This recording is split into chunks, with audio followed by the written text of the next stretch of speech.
मोदी सरकार के तीसरे दौर में एक बात जो सबसे अलग है वो ये कि इस बार सहयोगियों को साथ लेकर चलना बीजेपी की मजबूरी होगी, क्योंकि बीजेपी को अपने दम पर बहुमत नहीं है, लेकिन सहयोगियों के साथ एनडीए का बहुमत बनता है। ऐसे में सहयोगी दलों की कुछ मांगे भी हैं जो बीजेपी के सामने रखी जाएंगी।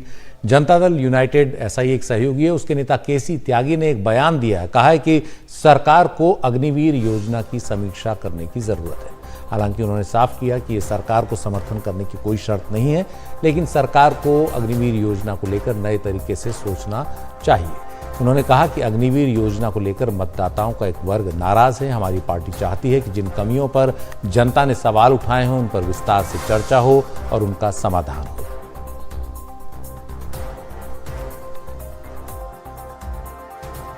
अग्निवीर योजना को लेकर के मतदाताओं के एक हिस्से में नाराजगी रही है।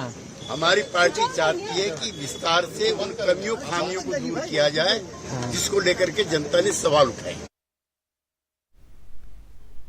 और इस पूरे मुद्दे पर विस्तार से जानकारी के लिए हमारे सहयोगी राजीव रंजन हमारे साथ हैं। राजीव, अग्निवीर योजना को शुरू हुए अभी 4 साल नहीं हुए हैं और अग्निवीर में ये है कि 4 साल बाद ही छंटनी होगी जो होनी है, तो क्या आपको लगता है कि अभी संभावना बनती भी है अगर सरकार मन बनाए दोबारा या समीक्षा हो?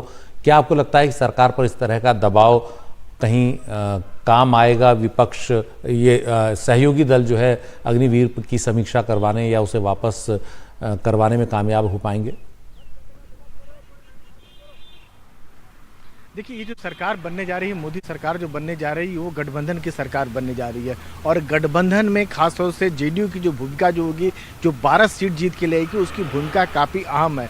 और सरकार बनने से पहले ये दबाव कह सकते हैं जिस तरह से केसी त्यागी जो नीतीश कुमार के बहुत खास है, मुख्य प्रवक्ता है, प्रधान महासचिव रह चुके हैं, वो ये बात जब कह रहे हैं कि अग्निवीर योजना की हम समीक्षा चाह रहे हैं, फिर से विचार हो। आपको ये भी बता दें कि इससे पहले रक्षा मंत्री भी बात को कह चुके हैं। राजनाथ सिंह जो रक्षा मंत्री हैं वो कह चुके हैं कि अगर ज़रूरत हुआ तो सरकार जो है अग्निवीर जो इसकी है जो स्कीम है इसकी समीक्षा करने को तैयार है। जब से अग्निवीर स्कीम लागू है, अग्निपथ स्कीम के जरिए जो है अग्निवीर की जो भर्ती की गई वो लगातार जो है कह सकते हैं कि एक समाज का एक तबका जो इसका विरोध करता रहा है। उनका खास तौर से ये कहना था कि जिस तरह से लोगों को जो भर्ती की जा रही है, युवा की जो भर्ती की जा रही है, और उसके बाद चौथे साल में जो है 75% युवा को बाहर कर दिया जाएगा, ये कम से कम ठीक नहीं है।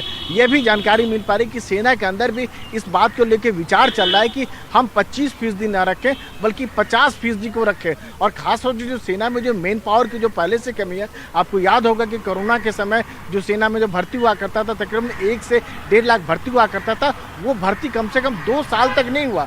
तो ऑलरेडी हम शॉर्टेज चल रहे हैं, ऑलरेडी कमी चल रही है। और खासकर चुनौतियों की जहाँ तक बात करें, चाहे पाकिस्तान बॉर्डर की बात हो, चाहे चाइना बॉर्डर की बात हो, लगातार बढ़ रही है। तो ऐसे में सेना को भी लग रहा है कि जो हमारा ट्रेंड मेन पावर है, जिसको बाकायदा हम ट्रेनिंग दे रहे हैं, जो अग्निवीर के रूप में तैयार कर रहे हैं, हम 25% को न रख के 50% रखें। और जिस तरह से कह सकते हैं कि जेडीयू ने दबाव बनाया है, जेडीयू को ये लग रहा है कि बिहार में जो अगले साल विधानसभा चुनाव है, लोगों के बीच जाना है। तो ऐसे में अगर सरकार अग्निवीर की स्कीम की फिर से समीक्षा करने को तैयार हो जाती है तो इससे जो है लोगों का वोट जो है खींचा जा सकता है। और इस बात का एहसास बीजेपी को भी है। जिस तरह से बिहार में उसको मत मिलना चाहिए था, वो जो नहीं मिला, आपको बता दें पंजाब में नहीं मिला, हरियाणा में नहीं मिला, तो हो सकता है कि सरकार जो है इस स्कीम की समीक्षा करने के लिए तैयार हो जाए। और इसका इशारा पहले ही राजनाथ सिंह दे चुके हैं।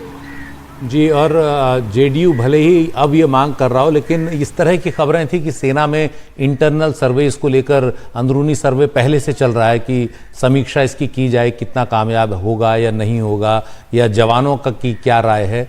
ये मेरे ख्याल से इससे पहले बात आ चुकी थी।